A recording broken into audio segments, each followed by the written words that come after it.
Hi, everyone. Welcome to Pardot. My name is Connor Fitzpatrick, and I'm going to be moderating today's session. I'm excited to introduce our speaker, Lucy Mazelon, who will be covering Pardot prospect mailability, what the makeover means for admins. Lucy is a 6-time certified Salesforce and marketing automation consultant turned full-time editor at salesforceben.com, which I'm sure all of us here have used many times before. She's also the founder of The Drip and is the Salesforce marketing champion and co-leader of the London B2B Marketers Group. Lucy, we're so happy to have you here today. I'll hand over the session to you to lead. Please note for everyone, if you do have any questions during the session, we will have a Q&A briefly at the end. So please, as we get closer to the end of the session, start typing in your questions, and we will try to pick a few to answer then. Thank you, Lucy. Feel free to take it away. Thank you so much for that nice introduction, Connor. Been really looking forward to speaking with everyone today.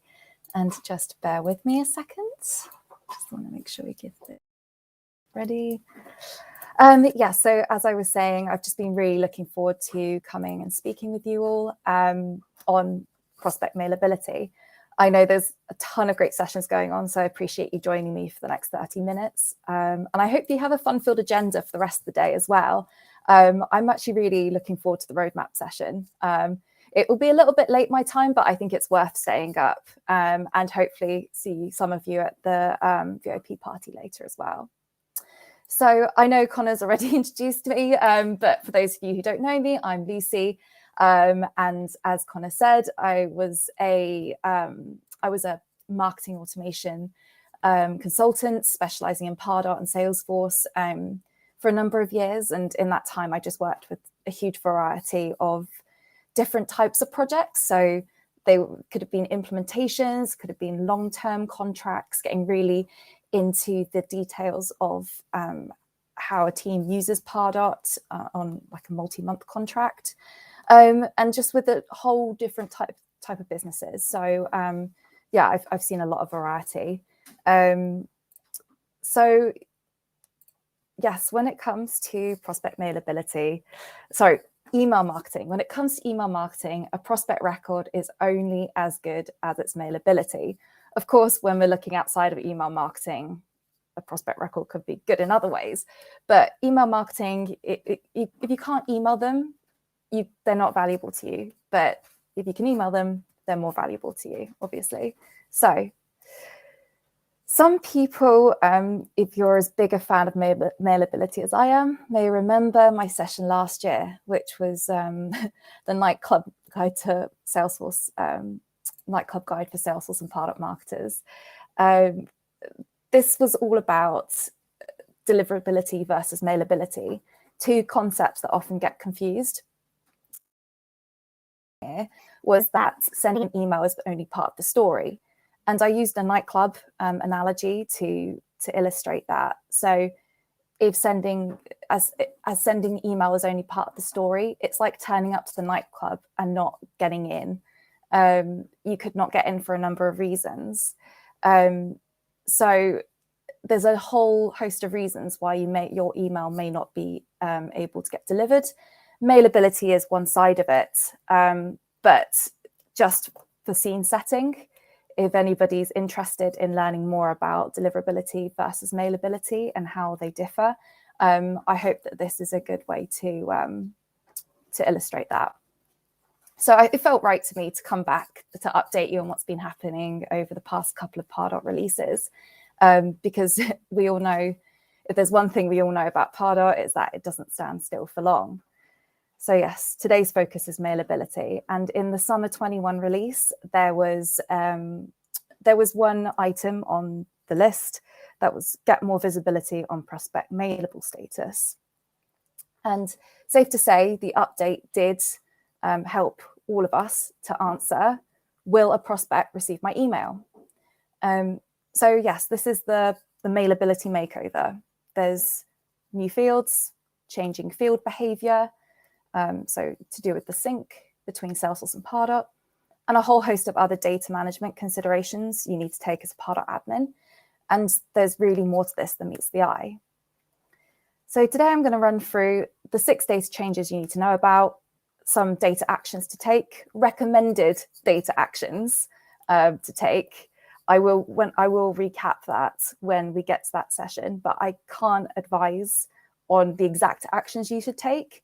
Everything here is guidelines for you to take away and consider against your own organization. And the final part will just be some pointers for training your team to get up to speed.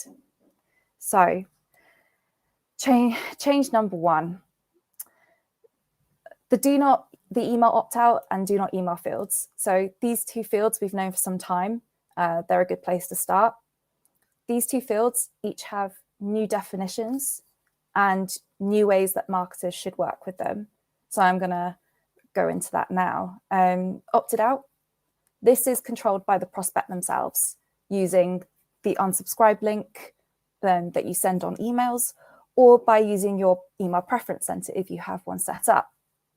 While Pardot users can edit this field, it's not recommended for compliance reasons. You don't want to just opt prospects back in whenever you feel like you need to boost your mailing list. They have to consent. So that will come back later. We'll come back to that in the training section.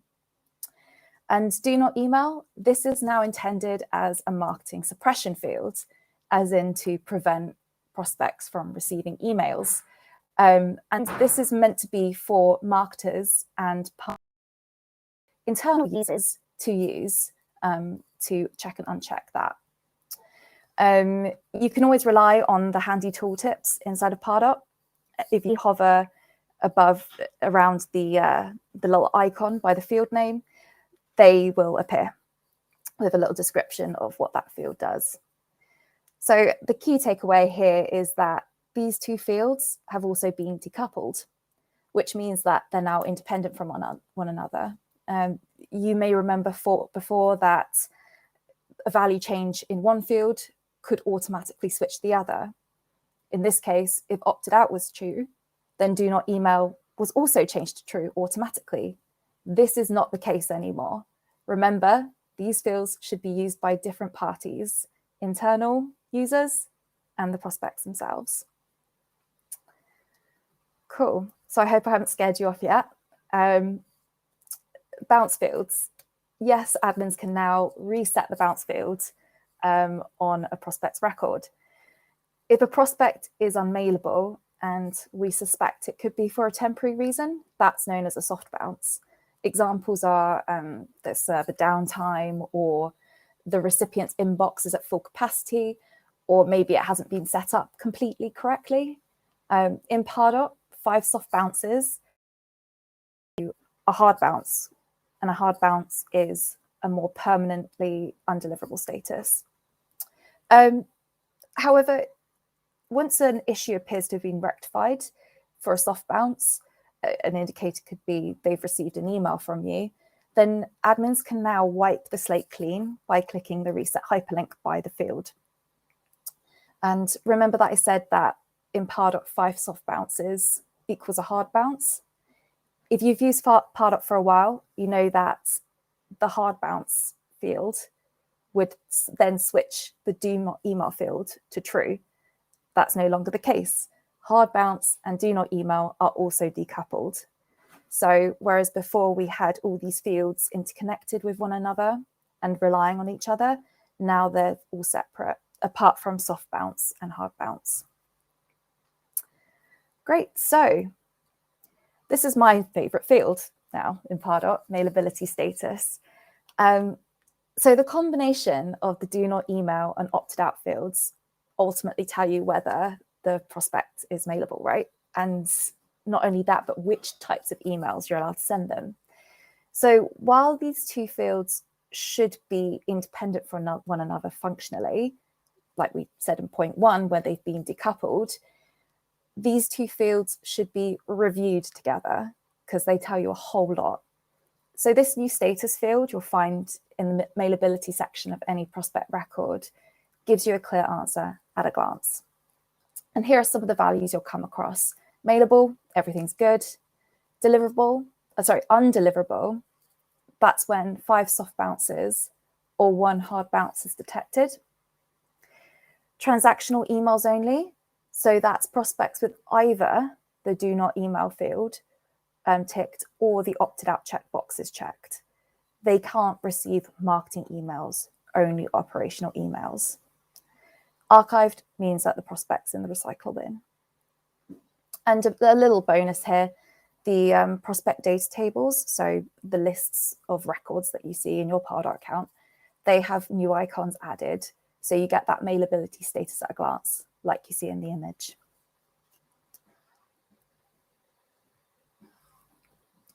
Right, so there were quirky things that Pardot marketers had to be aware of when using the do not email and opted out fields when they were syncing between Salesforce and Pardot. This is known as sync behavior. As they're both checkbox fields, once they were marked as true, they would remain that way. Even if the checkbox was unchecked, the system would recheck it when it's synced with either Salesforce or Pardot. So it was a nasty loop that you'd go around in circles and never win. And it's also referred to as sticky to true. Then, apologies. Then probably a year or two ago, Pardot released an additional field, an additional sync setting that could be enabled for your Salesforce connector called the overwrite prospect opted out. So this was the first stage in lifting those guardrails. It enabled either the Pardot admin or the prospect themselves to re-opt themselves back in because it overrode the typical sync behavior. It unchecked the opted out checkbox, and that didn't get rechecked by the system. So key things to note going forward, both fields no longer have that sticky to true issue. The overwrite opted out field sync setting, that's the new default, enabled as part of the upgrade, so as a connector setting anymore.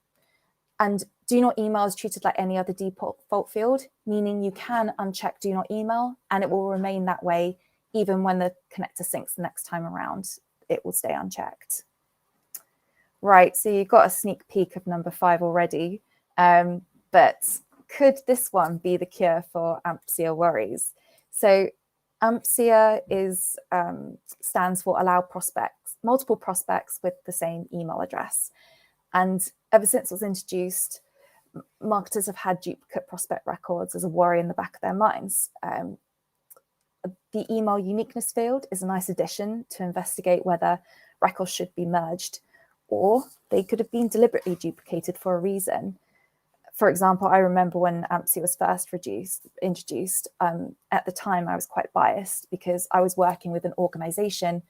They were an enterprise organization that really needed this functionality because they were marketing to accountants who were specific to each of their clients.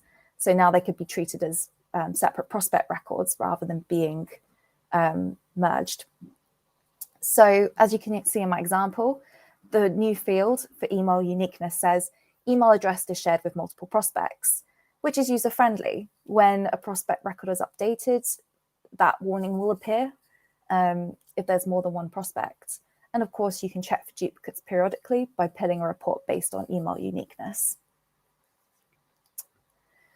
So at this point, I've spoken around the individual prospect level, but how do you take these changes, scale them, and blend them a bit more with your marketing operations? So you can use these fields in automation rules, dynamic lists, and completion actions. And also they're available in Engagement Studio too.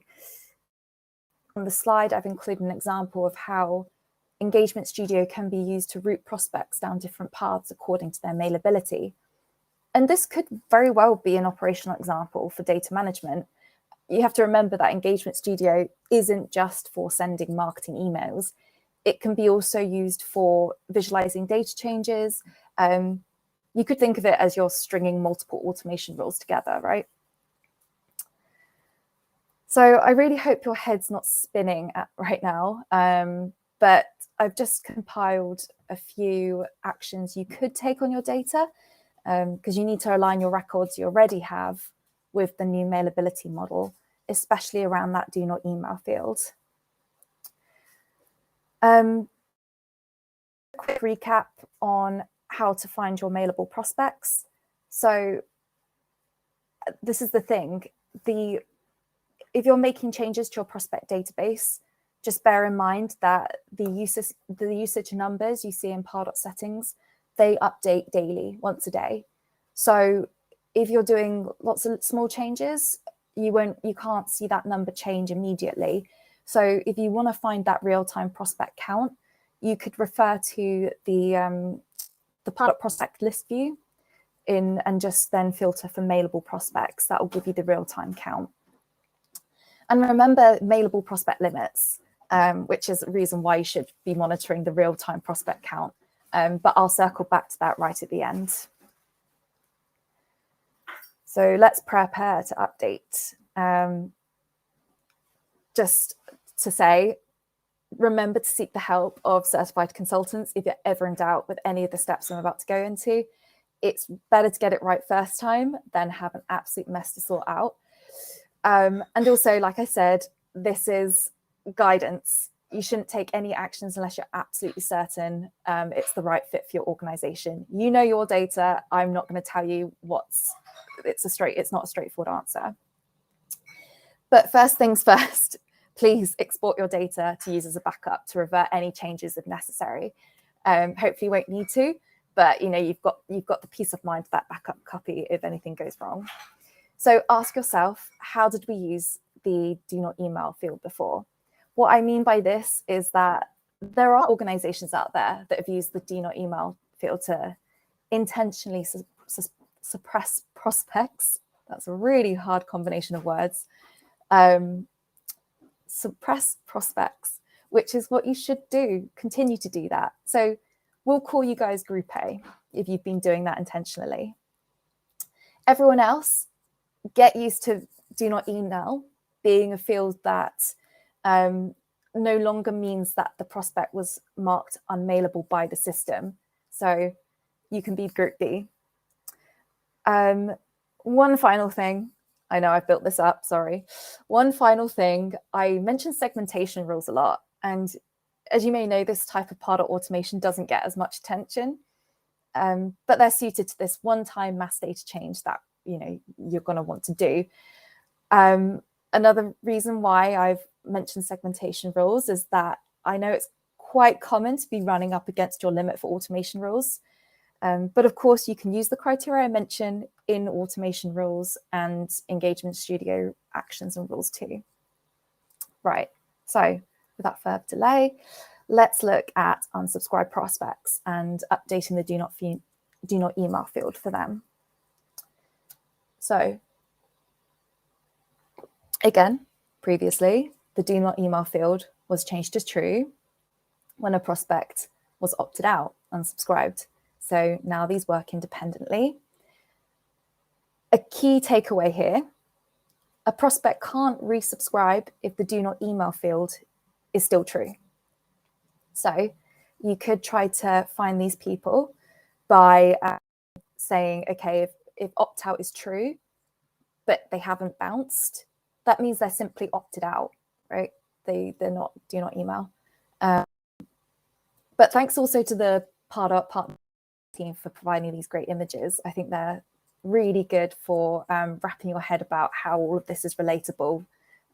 So feel free to use these for referring when you're trying to sort out your own data. Next up is soft bounces. So again, a soft bounce could be a result of a temporary glitch. And remember, admins can now reset the bounce individual prospect record. You can find prospects that don't deserve to be marked do not email by using this segmentation rule criteria. So if they haven't opted out, if they have soft bounced, but they haven't hard bounced, then you can potentially change that to do not email. But please proceed with caution. I would be nervous doing this if I wasn't having a really close eye on what records I'm changing. So yes, again, this is only guidance. Please seek help if you need it. Right, so if there are no bounces, so like I said, there'll be two groups of organizations. So group A, who have always been using the do not email field for suppression, you will want to keep these prospects suppressed and not follow this step. But if you've inherited a database or you haven't always had a consistent process around how you use the do not email field, you could consider resetting the prospects do not email field to false with a permission pass campaign to recover the prospects that would like continue hearing from you. So a permission pass, if you haven't heard about it, is a one-shot email campaign that prompts prospects to click a link to reconsent to your marketing emails. And the idea behind it is that anybody that doesn't, after a certain period of time, you can assume that they're not interested, and you can just basically change their opted out field, because, you know, it's a good thing to do to clean your database out once in a while. So yeah, there's the rule criteria there. So to finish up, here are a few points to consider for training your teams. You know your organization best, you know your team. So this is by no means a full plan of action, just some points I thought of as I was putting these slides together. So point number one, you could use this slide deck. This is the 6 key changes that, you know, that you can walk through those changes, and hopefully it's been made quite digestible, and use those helpful images that I included here from the partner team, the sales partner team. Next, you can all huddle together and answer the question, what does the do not email field do? Just ensure you get everyone on the same page with that, to get your entire team to agree with how it should be used going forward as well, right? So really drum that point home. And make it clear who should change which field. Do not email field is for the internal users. Opted out is for the prospects themselves to edit. More importantly, when, like in which situations is it appropriate for internal users to edit either field? Give some guidance to your team there. And now that you've mentioned they're editable, and to ensure no misuse happens, do you need to change people's permissions? Users that can update the do not email field and opted out fields have the update permission on their record, in their user, which is included for the Pardot admin role, user role, or be added as a to a Pardot custom role. So, you know, is there anybody that's an admin, got an admin user profile in your Pardot? That shouldn't. Or could you use custom Pardot roles to create, you know, have the standard admin, and then, you know, maybe a lesser admin who's, so you have less of a scenario. Oh, I know, final part, but I thought I'd mention a few resources I've been working on over the past few months that go into more detail about. Personally, I'm someone that likes to have a read as well as something to listen to and watch. So the top 2, that was part 1 and 2 of my talk today. And then some advice for managing your prospect limits of Pardot. I did say I would circle back to this. You may know that mailable prospects count towards your overall database limit with Pardot. So if you suddenly make loads of prospects mailable that were previously unmailable, then you could find you're getting dangerously close to your limit. And you want to obviously action that before you have anybody reaching out to you about purchasing extra storage. But then finally, it's that nightclub guide that I was talking about before. If you're still a little bit unsure about what the difference between mailability and deliverability is, I hope that can help explain the difference, because to be honest, that helped me explain the difference to myself many years ago. So yes, that's it. I'm going to hop to questions. And just as you can tell, this is a tricky topic where context is key. I hope to answer your questions as best I can, but I can't advise on specific use cases. Just hope you understand. But thank you all for listening. Thank you so much, Lucy. We have a few questions here. Mhm. I'll read a couple that have come up recently. Arena Rodina asks, how would you mark an email as transactional? So an actual email that you're going to send, there's the operational email like setting as you go to create an email. I believe you can now enable operation. So operational emails are not available by default when you first get your Pardot account. They have to be enabled. I think that can now be done by an admin in Pardot settings.